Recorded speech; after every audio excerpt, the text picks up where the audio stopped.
Hello बच्चों, my self गौरव मिश्रा। और आज बच्चों हम बात करने के लिए आ गए हैं फिजिक्स में अपना नया टॉपिक। और आज का हमारा टॉपिक है refraction of light through a prism.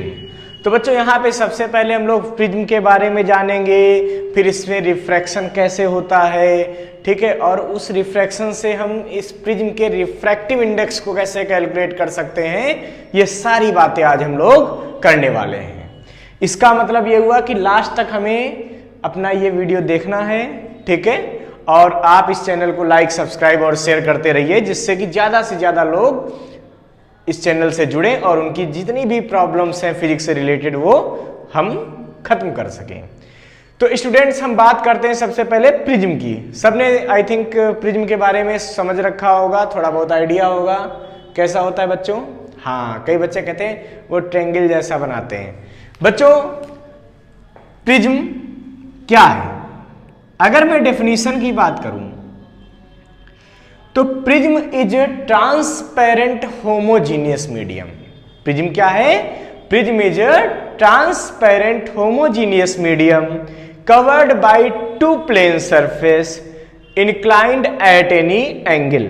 जो कि दो प्लेन सरफेस से कवर होता है जो किसी एंगल पे, जैसे ये बुक आपको दिख रही है, ये ऐसे, ठीक है, इसको मैं यहां, ये सोचो पूरा ग्लास होता, ये बुक पूरी ग्लास होती तो क्या बन जाएगी? प्रिज्म बन जाएगी। अब वो ट्रायंगल जैसा क्यों बनाते हैं? क्योंकि आपको केवल ये वाला फेस दिखता है, सामने वाला। आप उधर से देख रहे हैं ना, तो आपको केवल ये फेस दिख रहा, आपको ये वाला फेस बगल वाला दिख नहीं रहा। इसीलिए हम लोग प्रिज्म को बनाते कैसे हैं? एक ट्रायंगल जैसा बनाते हैं। बट ये कभी मत समझिए कि वो 2D होता है। प्रिज्म क्या होता है? 3D होता है, उसमें साथ में ये पूरा सिस्टम होता है। अच्छा, हमने बात की यहां पे कि प्रिज्म क्या है? एक होमोजीनियस ट्रांसपेरेंट मीडियम। होमोजीनियस मतलब एक जैसा, ये नहीं कि यहां पे कुछ रिफ्रैक्टिव इंडेक्स अलग, यहां अलग है। बेसिकली जिस हम प्रिज्म की बात करते हैं वो होमोजीनियस होता है, उसका हर जगह का रिफ्रैक्टिव इंडेक्स एक जैसा होता है। तो prism is a homogeneous transparent medium covered by two inclined plane surface, जो कि दो ऐसे इंक्लाइंड प्लेन सरफेस से जुड़ा हुआ होता है। बच्चों, अगर मैं इसको थोड़ा सा 3D का डायग्राम बनाने की कोशिश करता हूं तो कुछ इस तरीके से आपको प्रिज्म का डायग्राम मिलेगा। बच्चों, होता क्या है कि जैसे इसको हम 3D में शो करते हैं तो कुछ इस तरीके से प्रिज्म होता है, ऐसा, ठीक है। अब इस सरफेस पर लाइट आके पड़ेगी, ठीक है, यहां अंदर रिफ्रैक्शन होगा और इस सरफेस से लाइटें निकल जाएगी, कुछ ऐसा। अभी हम दिखाएंगे क्या क्या एंगल बनता है, वो बाद की बात है बच्चों। तो इसका अगर नाम दे दें तो A B C D E F, मतलब हम कह सकते हैं कि जो face A C D E and BFDC, कौन सा फेस बच्चों? इस फेस को देखो ध्यान से, ACDE ये वाला फेस और BFDC ये वाला फेस, इन दोनों से रिफ्रैक्शन होता है। तो these faces are called refracting faces. These are refracting faces, ठीक है। इन फेसेस को हम लोग क्या बोलते हैं? रिफ्रैक्टिंग फेसेस बोलते हैं। अच्छा, और इन रिफ्रैक्टिंग फेसेस के बीच का जो एंगल होता है, ये एंगल बच्चों थीटा। अब आपको लग रहा होगा यार ये वाला हम एंगल लेते तो, अरे दोनों सेम है बालक, है? तुम सोचो ना, ये हमने कहा प्रिज्म है तो इस बुक में जितना एंगल यहां बनना उतना ही तो पीछे बनना होगा। क्यों भाई? दोनों तरफ एंगल क्या बनना? सेम। अगर ये ग्लास का होता, इसका मतलब ये हुआ कि ये एंगल बोलो चाहे ये बोलो, बात वही है। तो दोनों रिफ्रैक्टिंग फेसेस को मिलाने वाले एंगल को हम लोग बोलते हैं रिफ्रैक्टिंग एंगल। क्या बोलते हैं बच्चों? Refracting angle. बहुत अच्छी बात है। और जो एज, ये एज साइड, दोनों रिफ्रैक्टिंग सरफेस को जोड़ती है। एक ये रिफ्रैक्टिंग फेस, एक ये रिफ्रैक्टिंग फेस, इसको जोड़ने वाली लाइन को हम लोग रिफ्रैक्टिंग एज बोलते हैं। इसको क्या बोलते हैं? इस लाइन को बोलते हैं रिफ्रैक्टिंग एज।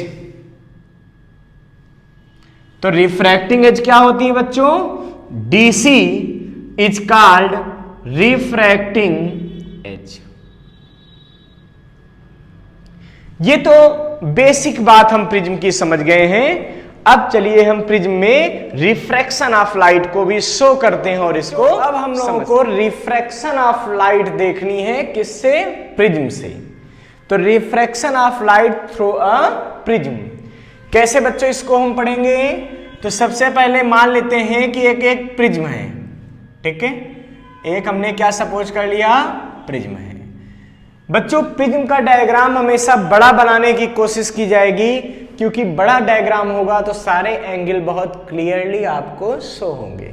मान लेते हैं ये वर्टेक्स ए है, ये बी है और ये सी है। बच्चों सपोज किया एक लाइट यहां से आती है, ये लाइट रे आ गई, ठीक है, जो इस प्रिज्म पे किसी एंगल पे इंसिडेंट होती है।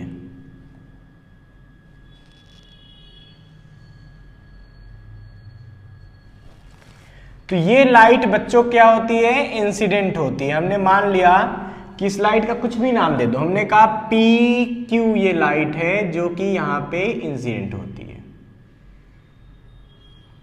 ठीक है। एक पी क्यू लाइट आई और प्रिज्म पे इंसिडेंट हुई। अब बच्चों होगा क्या? आपको पता है कि प्रिज्म हम मान लेते हैं कि ग्लास का बना हुआ है। किसका बना हुआ है? ये ग्लास का। अगर ये प्रिज्म ग्लास का बना हुआ है और बाहर एयर है तो क्या हो गया? बाहर रेयरर है और अंदर डेंसर है। तो जब लाइटें प्रिज्म में इंटर करेगी तो रेयरर से डेंसर में जाएगी। अब बच्चों जब रेयरर से डेंसर में कोई लाइटें जाती है तो क्या होता है? वो टूवर्ड्स द नॉर्मल बेंड होती है। तो पहले नॉर्मल ड्रा करेंगे। नॉर्मल क्या होता है? हमेशा परपेंडिकुलर टू द सरफेस। तो बच्चों इस प्रिज्म सरफेस से ये क्या है? 90 डिग्री है, ऐसा ये नॉर्मल है। तो मान लेते हैं कि ये लाइटें आई एंगल से आ रही थी, ठीक है, और ये जाना तो ऐसे चाहती थी लेकिन ऐसे तो जा नहीं पाएगी।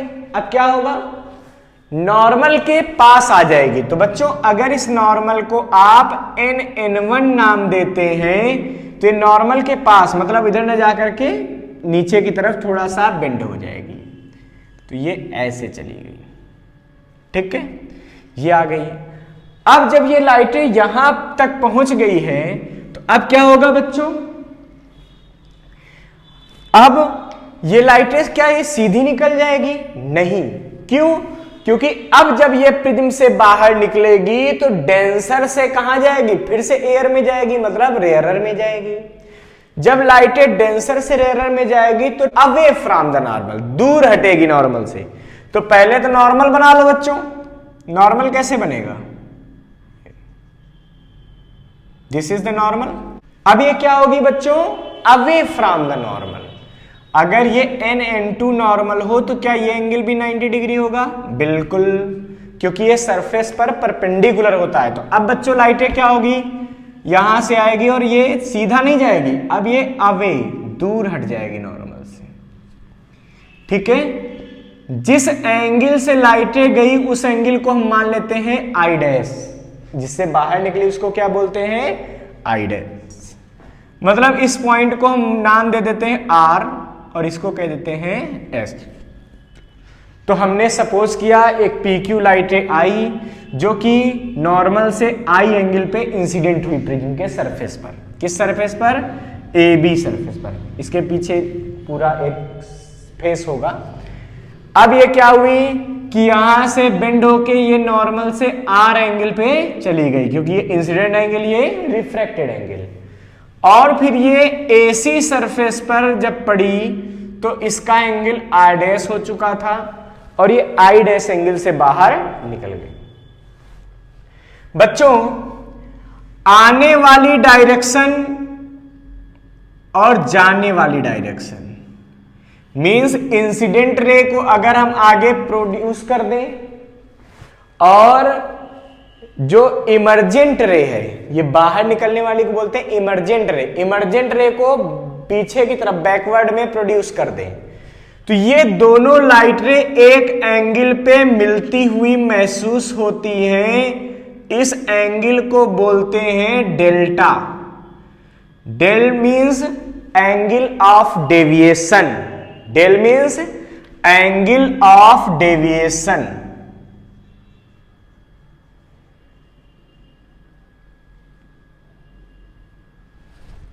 ठीक है बच्चों, अब देखिए बहुत सिंपल सी बातें हमको करनी है। इस पॉइंट को टी कह दें, कोई प्रॉब्लम नहीं। बच्चों हमें refraction of light through a prism देखना था, हमने वो रिफ्रैक्शन देख लिया। अब हम रिफ्रैक्टिव इंडेक्स का रिलेशन निकालेंगे डेल के साथ, एंगल ऑफ डेविएशन के साथ। बच्चों इस डेरिवेशन को करने के लिए आपको बेसिक 3 चीजें यूज करनी इस पूरे डायग्राम से। डायग्राम बहुत बड़ा लगता है बट रियल में आपको केवल 3 चीजें यूज करनी। क्या? एक तो आपको ये ट्रायंगल यूज करना है, छोटा वाला, कौन सा? QRT। दूसरा क्या यूज करना है? एक ट्रायंगल यूज करना है QRN, ये। और तीसरा क्या यूज करना है? QNRA, ये पूरा क्वाड्रिलेटरल यूज करना है। ये पूरा क्या यूज करना है? क्वाड्रिलेटरल। बस ये 3 चीजें ही यूज करनी है और सारा हमारा काम हो जाएगा। ठीक है बच्चों, अब हम बात करते हैं। सबसे पहले तो हम जब QRT को यूज करेंगे तो इसके एंगल ये पता होने चाहिए। ये एंगल कितना होगा सोचो। तो बच्चों देखो, ये क्रॉस बनना था क्या? बिल्कुल बनना था। तो अगर ये आई था तो ये पूरा एंगल I होना चाहिए था। R नीचे चला गया तो ये बचा कितना? I minus R। ये एंगल क्या बचा? I minus R। इसी तरीके से इसको देखो, ये यहां पे एक क्रॉस बनना था, N2 और TS एक क्रॉस बना रहे हैं, तो ये अगर I डैश तो ये पूरा I डैश होना चाहिए था। ये बचेगा कितना बच्चों? ये वाला, ये बचेगा I dash minus R dash. ठीक है, अब देखिए इन ट्रायंगल QRT, ठीक है, कौन सा ले रहे हैं? QRT। आप देखिए तो QRT में डेल जो है ये क्या है? ये एक्सटीरियर एंगल है। डेल्टा क्या है? Exterior angle. और आपको पता है जो एक्सटीरियर एंगल होता है वो अंदर वाले दोनों दूसरी साइड वाले एंगल के सम के बराबर होता है। तो डेल्टा किसके बराबर होगा? ये एंगल प्लस ये एंगल। इस एंगल को देखिए, तो delta is equal to this plus this. It means यहां पे लिखेंगे क्या? डेल्टा इज एक्सटीरियर एंगल,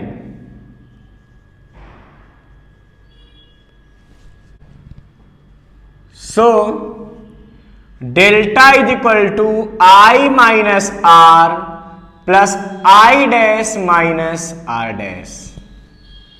बच्चों I डैश को एक साथ कर लो, R डैश को एक साथ कर लो, तो delta is equal to I plus I dash minus R plus R dash. This is equation number 1। ये पहली इक्वेशन हमारी आ गई। बच्चों अब हम बात करते हैं, हमने क्या बताया था? एक ट्रायंगल लेना, दूसरा कौन सा लेना है? QRN। तो अब हम क्या करेंगे? लिखेंगे क्या? इन ट्रायंगल QRN, देखो इन ट्रायंगल QRN, इसमें देखो क्या होगा? QRN में देखो तो तीनों एंगल का सम कितना होना चाहिए? 180। ये तो हमको पता ही है। तो क्या आएगा? R plus R dash plus N is equal to 180 degree. देखो तीनों एंगल का सम 180। ठीक है, इसका मतलब ये हो गया R plus R dash is equal to 180 minus N, equation number 2। अब हम बात करेंगे इन क्वाड्रिलेटरल QNRA। कौन सा लेंगे बच्चों? QNRA।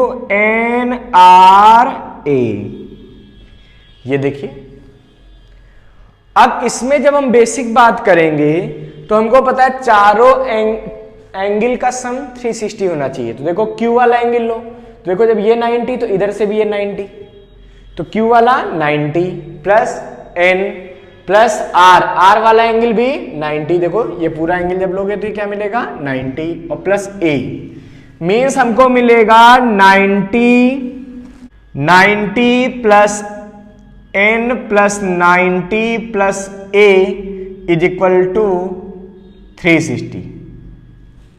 ठीक है, यहां पर आप ध्यान दीजिए तो A इज इक्वल टू कितना बचेगा, देखो 90 90 180 उधर गया 180 बचा, तो 180 minus N। This is equation number 3।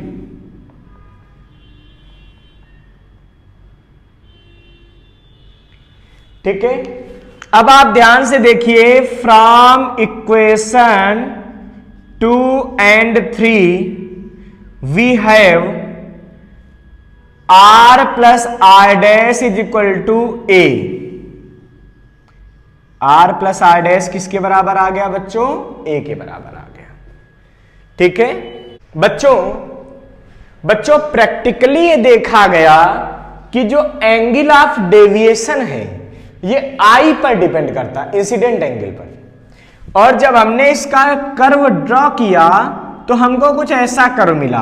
I के साथ जब हमने डेल्टा का वेरिएशन देखा, ठीक है, जब हमने क्या किया डेल्टा का वेरिएशन देखा I के साथ, तो हमको कुछ ऐसा कर्व मिला। ठीक है, J टाइप का। ये इसमें देखा गया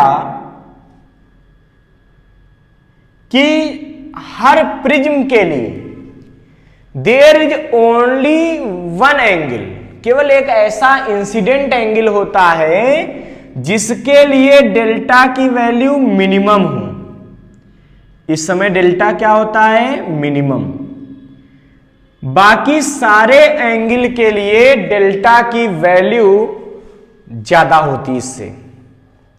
इसका मतलब there is only one incident angle for which the angle of deviation is minimum, जिसके लिए एंगल ऑफ डेविएशन क्या होता है, मिनिमम होता है। ठीक है, और इस सिचुएशन में प्रैक्टिकली ये पाया गया इस पेयर के लिए I जो होता है ये बराबर हो जाता है I डैश के एंड R बराबर हो जाता है R डैश के। और इस समय डेल्टा इज इक्वल टू लिख देते हैं डेल्टा मिनिमम। ये सब किसके लिए हो रहा है, ये हो रहा है फॉर मिनिमम डेविएशन। ये किसके लिए है, for minimum deviation.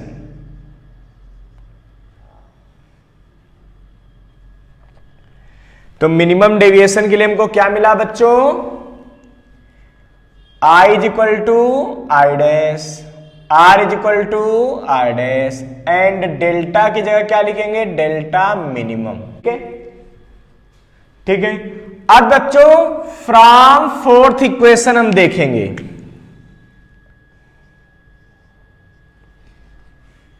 From fourth equation क्या मिलेगा हमें मिलेगा R प्लस R डैश की जगह R is equal to A।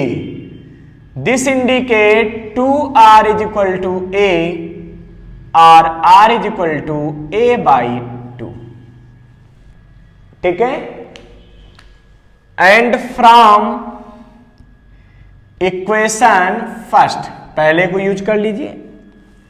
तो बच्चों डेल्टा की जगह क्या आ जाएगा, delta minimum is equal to I plus I dash की जगह I minus R plus R dash की जगह R। तो delta minimum is equal to हो गया 2I minus 2R। R is equal to A by 2 यहां रख दीजिए, तो delta minimum is equal to हो जाएगा 2I माइनस A। देखिए 2R is equal to A था, यहां पुट कर दिया।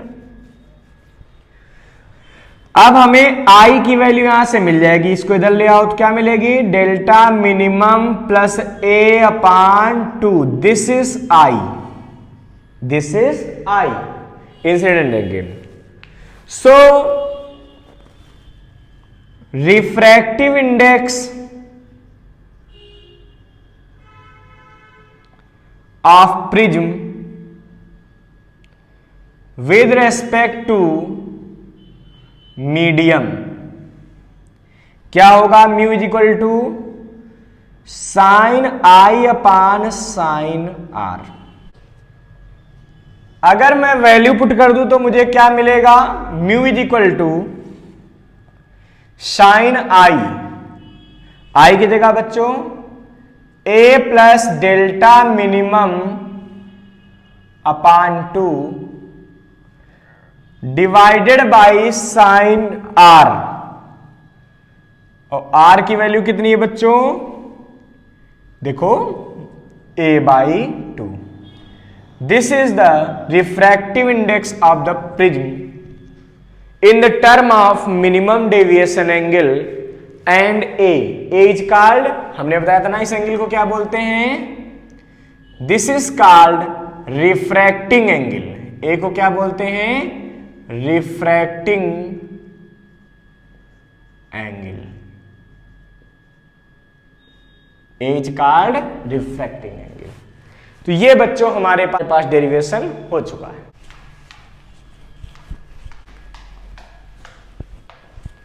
हाँ तो बच्चों मैंने पढ़ा, तो बच्चों हम लोगों ने पढ़ा कि refractive index of a prism is sine A plus delta M upon 2 divided by sine A by 2।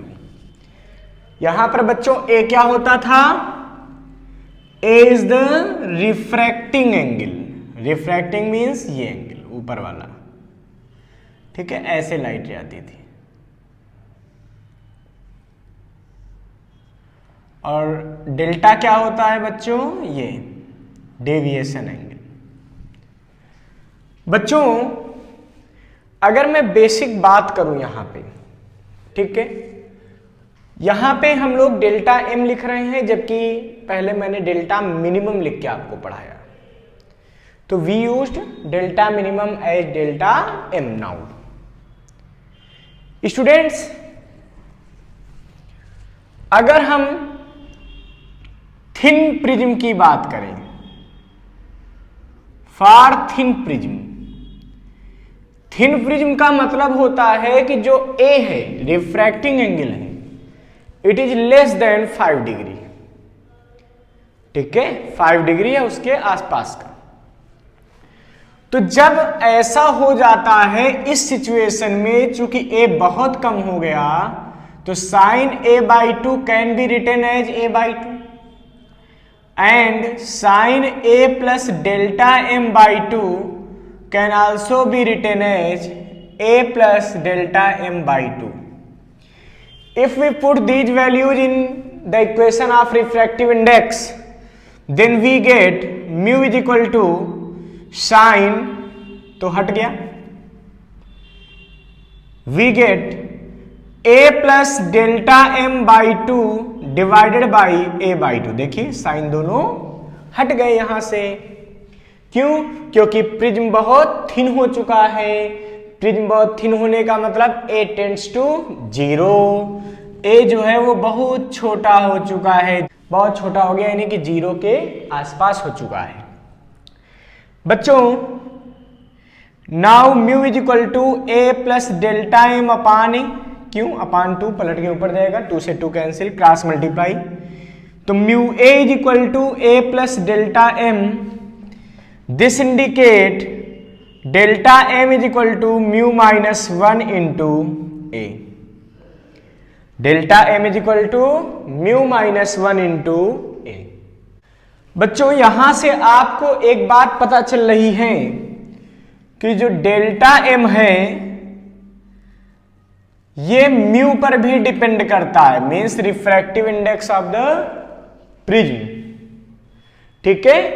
तो आपको पता है जैसे इसमें अगर व्हाइट लाइट डाल दी जाए तो व्हाइट लाइट का पढ़ने से क्या होगा, फॉर व्हाइट लाइट अगर मैं चर्चा कर लूं तो व्हाइट लाइट में 7 कलर्स होते हैं, और आपको पता है कि म्यू बराबर होता है a plus B upon lambda square.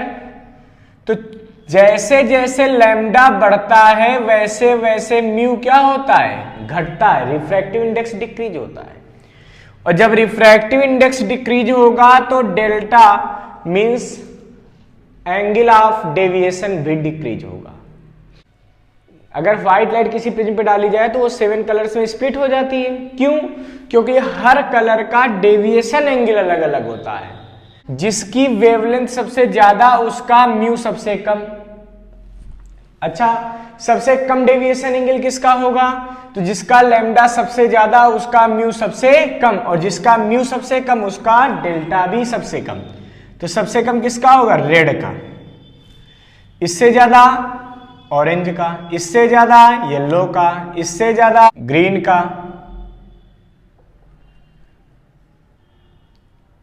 इससे ज्यादा। अब बच्चों हमारा नेक्स्ट टॉपिक आता है एंगुलर डिस्पर्सन।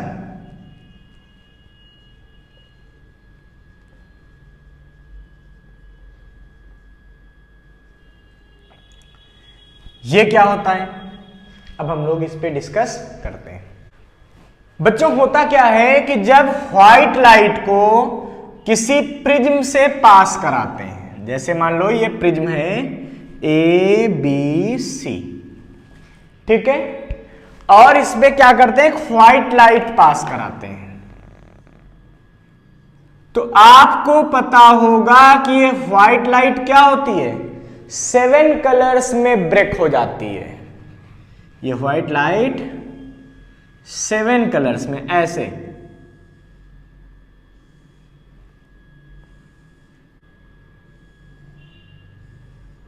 ठीक है, ये कुछ इस तरीके से डिवाइड हो जाती है। एक व्हाइट लाइट आई और वो यहां पे क्या होती है, अपने 7 कलर्स में ब्रेक हो जाती है। क्यों? क्योंकि व्हाइट लाइट 7 कलर से मिलके बनती है।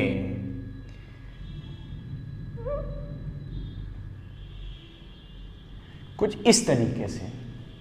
तो बच्चों ये 7 कलर में व्हाइट लाइट का ब्रेक होना कहलाता है डिस्पर्सन ऑफ लाइट। इसको हम लोग क्या बोलते हैं, डिस्पर्सन ऑफ लाइट। तो डिस्पर्सन ऑफ लाइट क्या होता है, when white light pass through a prism then it splitted in its 7 constituent colours. जब कोई व्हाइट लाइट किसी प्रिज्म से पास होती है तो ये अपने 7 कलर्स में ब्रेक हो जाती है, जिनसे मिलकर बनी हुई है। क्यों? क्योंकि अलग अलग कलर के लिए इस प्रिज्म का रिफ्रैक्टिव इंडेक्स अलग अलग होता है, ठीक है। इस वजह से ये 7 कलर में क्या हो जाती है, ब्रेक हो जाती है, क्योंकि हर कलर का डेविएशन एंगल अलग अलग होता है। अभी आपने देखा ना कि जो डेविएशन एंगल होता है वो किस पर डिपेंड करता है, वो डिपेंड करता है रिफ्रैक्टिव इंडेक्स पर। और आपको पता है अलग अलग कलर की वेवलेंथ अलग अलग, वेवलेंथ अलग अलग तो म्यू अलग अलग, और म्यू अलग अलग तो डेल्टा अलग अलग। यही वजह है कि व्हाइट लाइट 7 कलर्स में ऐसे ब्रेक हो जाती है। और इन 7 कलर्स में से किन्हीं भी 2 कलर्स के बीच के एंगल को बोलते हैं एंगुलर डिस्पर्सन।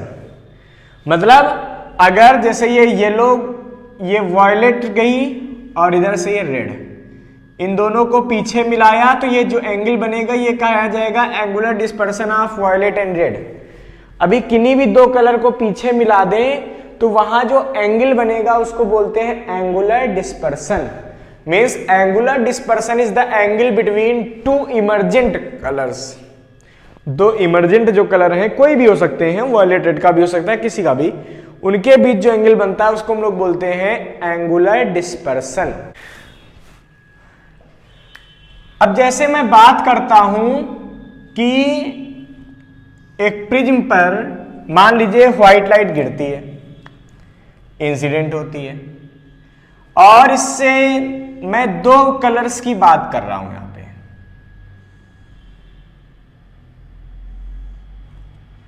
एक रेड और एक वॉयलेट, बाकी सब तो इसके बीच में होंगे। इनका एंगुलर डिस्पर्सन हम कैसे फाइंड कर सकते हैं? भाई ऐसा होता है कि जब ये व्हाइट लाइट ऐसे जा रही थी, ये इंसिडेंट एंगल हो गया, ठीक। जो रेड कलर है इसको अगर पीछे मिलाओगे तो ये रेड कलर का डेविएशन एंगल मिलेगा डेल्टा आर। तो डेल्टा आर क्या हो गया? Deviation angle for red colour, angle of deviation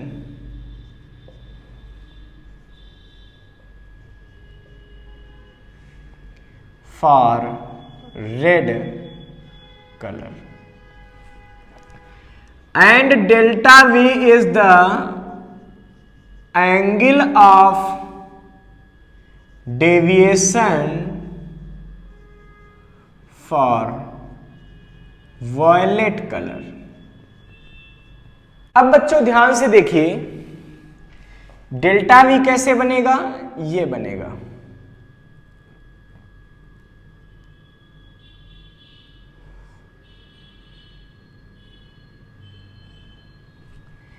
अगर डेल्टा, ये रेड कलर और वॉयलेट कलर दोनों कलर्स को पीछे फॉरवर्ड करेंगे, पीछे प्रोसीड करेंगे, तो इनके बीच का ये एंगल बनेगा theta. This theta is called angular dispersion. इसी थीटा को क्या बोलते हैं? Angular dispersion. So angular dispersion theta बराबर क्या हो जाएगा बच्चों? Delta V minus delta R. कैसे आया सोचो। तो बच्चों देखो, जब ये डेल्टा आर है तो ये वाला भी एंगल तो डेल्टा आर बनेगा। अब ये इसका क्या बन जाएगा? Exterior angle. देखो मतलब अगर इस ट्रायंगल को आप ध्यान से देखो तो क्या ये ट्रायंगल कुछ ऐसा दिख रहा है आपको? जूम कर दिया मैंने, थोड़ा सा इसको बढ़ा के दिखा दिया। तो ये कलर क्या बनना? Delta R. ये एंगल क्या बनना? Delta we. ये क्या बनना? थीटा। ये एंगल ऑफ, यही है डिस्पर्सन एंगल। अब बच्चों क्या है? ये अगर डेल्टा आर तो ये भी तो डेल्टा आर। देखो ये एंगल इन दोनों के सम के बराबर होगा, तो डेल्टा वी बराबर क्या आएगा? Theta plus delta R. Means theta equal to क्या आएगा? Delta V minus delta R. So theta equal to delta V minus delta R. अब अगर हम सपोज कर लें कि वॉयलेट कलर के लिए रिफ्रैक्टिव इंडेक्स म्यू वी है और रेड कलर के लिए रिफ्रैक्टिव इंडेक्स म्यू आर है, तो इस सिचुएशन में डेल्टा वी कितना आएगा? थिन प्रिज्म इसको मान लेते हैं, फॉर थिन प्रिज्म, ठीक है। तो डेल्टा वी क्या आएगा? म्यू वी माइनस 1 इंटू ए। और अगर हम डेल्टा आर निकालेंगे तो क्या निकलेगा भाई? Mu R minus 1 into A. This indicate theta is equal to, अब सोचो थीटा क्या निकलेगा? डेल्टा वी, तो mu V minus 1 into A minus mu R minus 1 into A. It means theta is equal to कितना आ गया बच्चों? Mu V minus mu R into A. This is the angular dispersion for violet and red color। ठीक है बच्चों? अच्छा, अब देखिए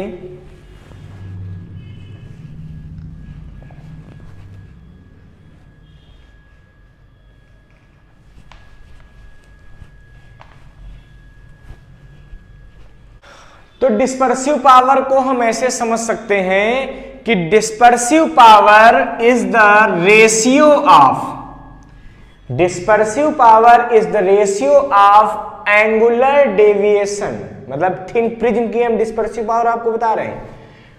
if the dispersion is taken at thin prism, ठीक है। तो for thin prism dispersive power is the ratio of angular dispersion of violet and red color to the deviation angle to the mean deviation angle. Mean deviation angle means yellow colour का deviation angle, इसके ratio को हम लोग बोलते हैं dispersive power. Theta तो अभी आपने निकाला, क्या निकला, NV माइनस NR इंटू ए। अब डेल वाई कितना निकलेगा, येलो कलर का डेविएशन, तो जैसे हमने अभी तक निकाला था, येलो कलर क्या होगा,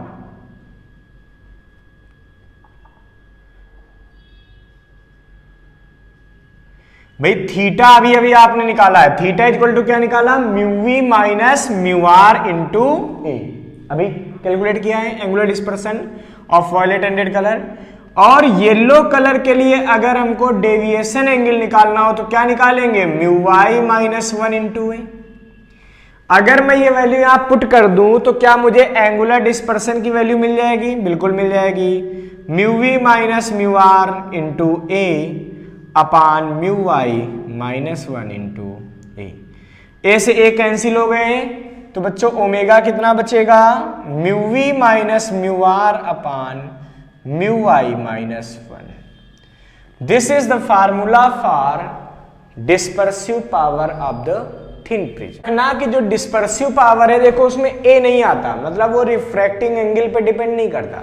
dispersive power depends only at the material of the prism, जो मटेरियल यूज कर रहे हैं उसी पर ये डिपेंड। अब हम लोग कुछ न्यूमेरिकल्स ट्राई करते हैं प्रिज्म के लिए। सबसे पहला न्यूमेरिकल हम ट्राई करते हैं, मान लीजिए हमसे कह दिया जाए क्या कि the minimum deviation angle of a prism becomes equal to refracting angle A. Prism का जो मिनिमम डेविएशन का एंगल है ये किसके बराबर हो जाए, रिफ्रैक्टिंग एंगल ए के बराबर हो जाए। Then find the refractive index of the material of the prism. तो हमें जिस मटेरियल से प्रिज्म बना है उसका रिफ्रैक्टिव इंडेक्स कैलकुलेट करना है। बच्चों बहुत सिंपल सी बात है, आपको पता है म्यू का फार्मूला क्या पढ़ा आपने पढ़ा sine A plus delta M by 2 upon sine A by 2। तो म्यू इज इक्वल टू क्या हो जाएगा, sine A plus delta M की जगह A by 2 upon sine A by 2। तो mu is equal to sine A upon sine A by 2। आपको पता है कि साइन ए को मैं क्या लिख सकता हूं, 2 into sine A by 2 cos A by 2। क्या किया, साइन 2a वाला फार्मूला यूज कर लिया। तो यह साइन ए था तो एंगल हाफ हाफ करके आ गए, अपान साइन ए बाई 2 ये कैंसिल होगा, तो म्यू किसके बराबर बचेगा, 2 कॉस ए बाई 2। क्या बचा, 2 cos A by 2। This is our first question. अब बच्चों नेक्स्ट क्वेश्चन हमसे कह रहे हैं कि the refracting angle of a prism, the angle of refraction of a prism is A. तो एंगल ऑफ रिफ्रैक्शन हमको ए दे दिया और हमसे कह रहे हैं refractive index of the material of the prism is cot A by 2। Refractive index of the material of the prism is cot A by 2। Then calculate the value of minimum deviation. तो हमको क्या बताना है, delta M की value क्या होगी। Simple बच्चों, mu का फार्मूला क्या होता है, sine A plus delta M upon 2 upon sine A by 2। Value put कर दो बच्चों, म्यू की जगह cot A by 2 is equal to sine A plus delta M by 2 upon sine A by 2। Cot A by 2 को break कर दो बच्चों, क्या होता है, cos A by 2 upon sine A by 2 is equal to sine A plus ये तो ऐसे रहेगा delta M by 2 upon sine A by 2। ये कैंसिल हो गए बच्चों, ठीक है। जब इनको हमने कैंसिल कर दिया तो हमको क्या मिलेगा, अब हमको मिलेगा cos a by 2 is equal to sine a plus delta M by 2। बच्चों आपको पता है cos थीटा को अगर साइन में कन्वर्ट करना हो तो क्या कर सकते हैं, 90 माइनस थीटा कर लें, means sine pi by 2 minus a by 2 is equal to sine A plus delta M by to.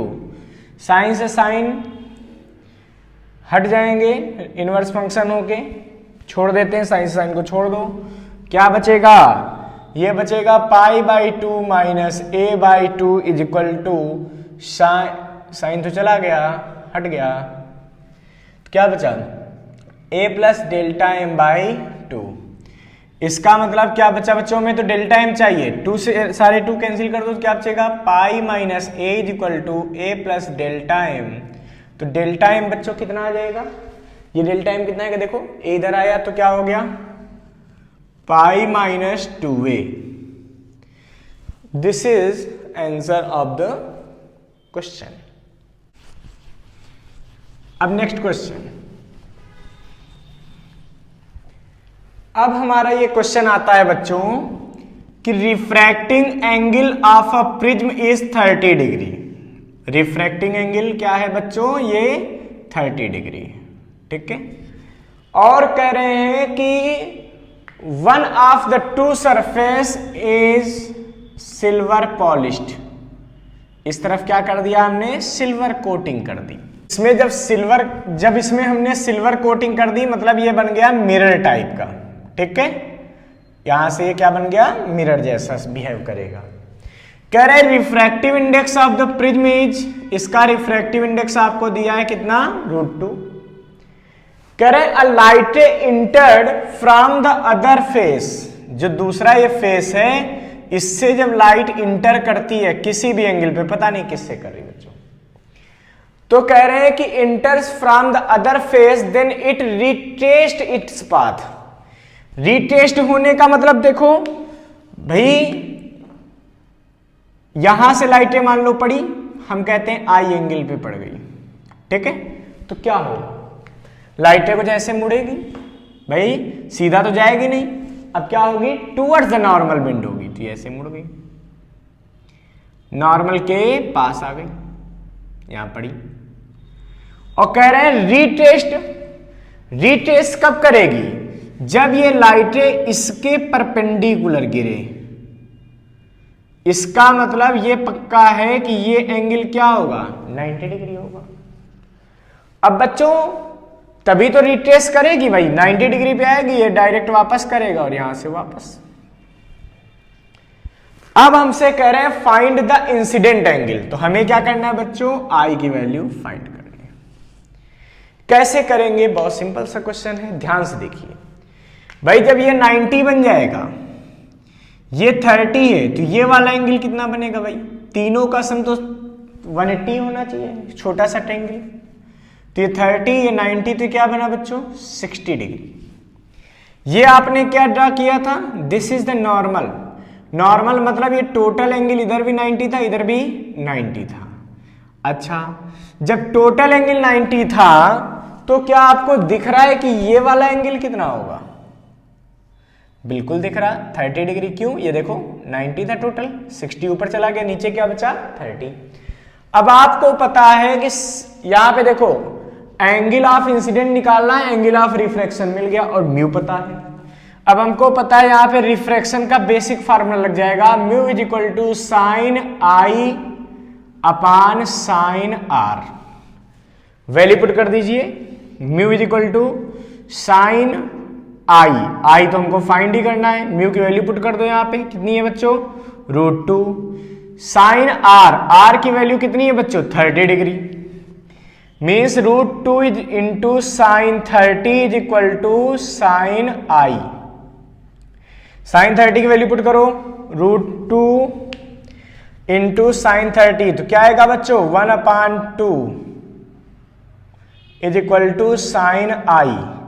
तो 1/√2 is equal to sine I. This indicate I is equal to sine I is equal to sine 45 degree, I is equal to 45 degree. तो इस situation में angle of incident कितना होगा, 45 degree होगा।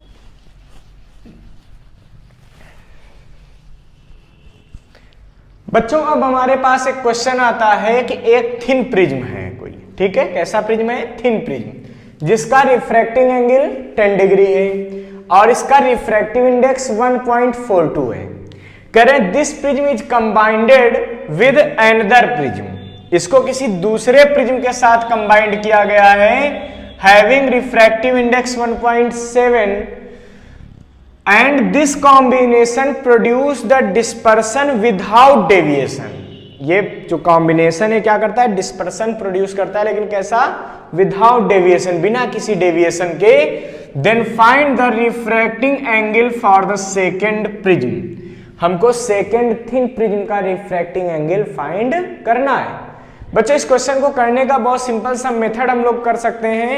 हमको condition पता होनी चाहिए, क्या, फॉर डिस्पर्सन विदाउट डेविएशन, ठीक है। अगर हम डिस्पर्सन विदाउट डेविएशन देखते हैं तो इस सिचुएशन में दोनों का डेविएशन एंगल जो मिनिमम वाला है थिन प्रिज्म के लिए ये सेम होना चाहिए।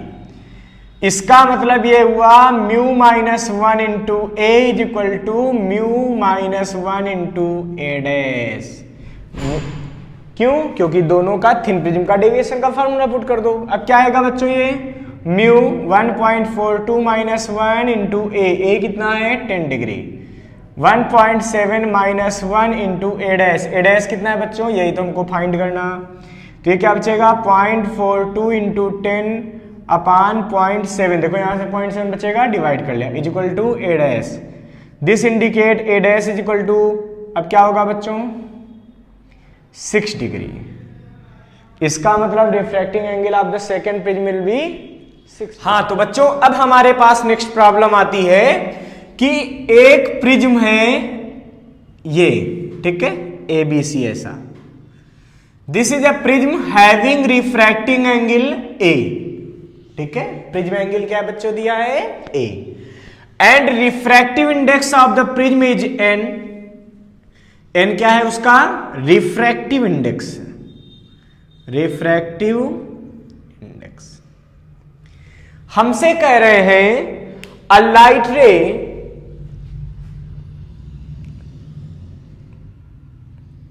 Is incident at A B. एक मोनोक्रोमेटिक लाइट है जो A B as per, A B face पर पड़ती है, ठीक है, एट एंगल थीटा। इसका एंगल क्या है बच्चों यहां पे, ये थीटा। तो हमको फाइंड करना है the value of theta required for which the given रे गेट्स ट्रांसमिटेड फ्रॉम एसी। मतलब जो ये रे है ये एसी से ट्रांसमिट हो जाए, ट्रांसमिट मतलब बाहर निकल जाए। मींस यहां पर टीआईआर पॉसिबल नहीं है, टोटल इंटरनल रिफ्लेक्शन नहीं होना चाहिए। ऐसी चीज के लिए हमको थीटा सेलेक्ट करना, इस सिचुएशन के लिए थीटा फाइंड करना। क्या करेंगे भाई, सबसे पहला काम रिफ्रैक्शन देखेंगे। भाई सिंपल सी बात है, यहां पे हम एयर सपोज कर लेते हैं, रेयरर, ये प्रिज्म कैसा हो गया डेंसर। और हमको पता है कि जब कोई लाइट रे रेयरर से डेंसर में इंटर करती है तो क्या होता है बच्चों, टूवर्ड्स द नॉर्मल बेंड होती है। क्या हो जाता है, टूवर्ड्स द नॉर्मल। इसका मतलब ये जो लाइट रे है ये सीधी न जा करके नॉर्मल, देखिए ये आपने ड्रा किया नॉर्मल, मान लेते हैं n1 इसका नॉर्मल है, तो क्या होगा टूवर्ड्स द नॉर्मल मींस ऐसे। कैसे भाई, सीधी चली जाती तो नॉर्मल के पास आ गई, देखो नॉर्मल इधर था ना, तो नॉर्मल के पास इधर आ गया। अब चक्कर ये है कि मान लीजिए कि ये एंगल क्या है बच्चों R1। भाई हमें समझना चाहिए कि यहां पे रिफ्रैक्शन का मैक्सिमम एंगल कितना हो सकता है जिसके लिए इधर निकल जाए, ट्रांसमिट हो जाए। हम मान लेते हैं कि ये एंगल क्या है R2 बनता है। ये किस एंगल पे आती है बच्चों, R2, और R2 पे आके ऐसे निकल जाती है, ऐसा हम सपोज कर लेते हैं। भाई हमको तो ये क्लियर है कि यहां से लाइट रे तभी आगे ट्रांसमिट होगी, डेंसर से रेयरर में तभी जाएगी जब R2 की वैल्यू मींस जिस एंगल से गिर रही उसकी वैल्यू क्या होगी, वो क्रिटिकल एंगल से कम होगी। ठीक है, अगर क्रिटिकल एंगल के बराबर हो जाती तो ये लाइटें इधर चली आती। अगर R2 की वैल्यू क्रिटिकल एंगल से ज्यादा हो जाती तो ये वापस चली आती। इसका मतलब इस सिचुएशन में R2 तो फिक्स हो गया कि R2 की वैल्यू छोटी है। किससे छोटी है, क्रिटिकल एंगल से, थीटा सी से। ठीक है, चाहे आप इसको IC से लिखिए, चाहे C से लिखिए, चाहे थीटा सी, हमने थीटा सी यूज किया। अच्छा, अब देखिए दो जगह आपको रिफ्रैक्शन की इक्वेशन बना लेनी है। पहली, for critical angle, for critical angle theta C. Theta C अगर क्रिटिकल एंगल हम सपोज करते हैं तो हमारे पास इक्वेशन क्या बनेगी, sine theta C is equal to 1/n। Sine theta C is equal to 1/n। अब बच्चों एक इक्वेशन ये बन गई। ठीक है, और देखिए for refraction from first surface, ये पहला सरफेस, या फ्रॉम AB सरफेस लिख सकते थे, कुछ भी लिख दीजिए। बच्चों इस फेस से रिफ्रैक्शन आप देखेंगे तो क्या मिलेगा, स्नेल्स लॉ यूज कीजिए। स्नेल्स लॉ क्या बताता है, वो बताता है sine I means theta upon sine R। तो यहां पर रिफ्रैक्टिव, तो यहां पर एंगल ऑफ रिफ्रैक्शन कितना है, यहां पे एंगल ऑफ रिफ्रैक्शन है R1। तो sine theta upon sine R1 is equal to n, air के रिस्पेक्ट में प्रिज्म का रिफ्रैक्टिव इंडेक्स। गुड। अब बच्चों देखिए यहां से साइन थीटा की वैल्यू क्या आ सकती है, n into sine R1, this is equation number 2। R1 plus R2 किसके बराबर होता है, A। आपने पढ़ रखा है कि R1 plus R2 is equal to A। अभी जब प्रिज्म का डेरिवेशन पीछे किया था तो ये बना था ना इक्वेशन हमारे पास, यस। बच्चों यहां से अगर आप देखिए, यहां से अगर आप देखिए तो आपको R1 की वैल्यू क्या मिलेगी, सोचिए। R1 इज इक्वल टू मिलेगा A minus R2। R1 is equal to क्या मिलेगा, A माइनस R2। अब आप ध्यान दीजिए, बहुत अच्छे से देखिएगा बच्चों, कंसंट्रेशन से। अब आप अच्छे से देखिएगा कि जो थीटा सी है, ठीक है, ये बड़ा है किससे, R2 से। सोचिए, थीटा सी जब R2 से बड़ा है, ठीक है, तो हम क्या कर सकते हैं, अगर हम R2 की जगह यहां थीटा सी पुट करेंगे, मान लीजिए, सीधी सी बात है, जब ये सिचुएशन है इसका सीधा सा मतलब है A minus R2 will be greater than A minus theta C. क्यों, देखो भाई ग्रेटर वैल्यू घट रही है सेम एंगल में, तो आंसर क्या आएगा, छोटा हो जाएगा। अब A माइनस R2 की जगह यहां से देखिए क्या है, R1, तो R1 is greater than A minus theta C. बच्चों on taking sine of both side, दोनों तरफ साइन थीटा ले लीजिए, तो क्या मिलेगा, sine R1 is greater than sine A minus theta C. क्योंकि आपको पता है ना कि अगर साइन में एंगल बड़ा होता है तो उसकी वैल्यू भी बड़ी होती है। बहुत अच्छी बात है। अब बच्चों अगर आप दोनों तरफ n से मल्टीप्लाई कर दीजिए, ठीक है, तो क्या मिलेगा, दोनों तरफ n से मल्टीप्लाई कर दे तो इक्वेशन में कहीं कोई फर्क पड़ने वाला नहीं है। इसका मतलब n sine R1 is greater than n sine A minus theta C. कोई प्रॉब्लम नहीं। अब ध्यान से देखिए n साइन R1 की वैल्यू क्या है, n sin r1 is sin theta from equation 2। इसका मतलब ये हो गया कि sin theta is greater than n sin a minus theta C. बच्चों आप यहां से थीटा सी की भी वैल्यू फाइंड करके रख सकते हैं। कहां से? फ्रॉम फर्स्ट, पहली इक्वेशन से थीटा सी की वैल्यू क्या आएगी? साइन उधर जाएगा तो क्या हो जाएगा? अरे भाई साइन इनवर्स 1/n, तो थीटा सी की जगह क्या पुट कर सकते हैं? Sign inverse 1/n। तो हमें क्या मिलेगा? Sign inverse 1/n। ठीक है, इसका मतलब ये हुआ, हाँ, इसका मतलब यहां से जब आप थीटा फाइंड करेंगे तो क्या मिलेगा? थीटा इज ग्रेटर देन, किससे बड़ा होगा? साइन इनवर्स, देखो साइन को उधर ले जाओ, साइन इनवर्स, ठीक है, n sine a minus sine inverse 1/n। ठीक है, तो थीटा की ये वैल्यू होनी चाहिए। थीटा किससे बड़ा होना चाहिए? Sine inverse of this. इससे अगर बड़ा होगा तभी यहां पे हमको ट्रांसमिटेड रे मिलेगी।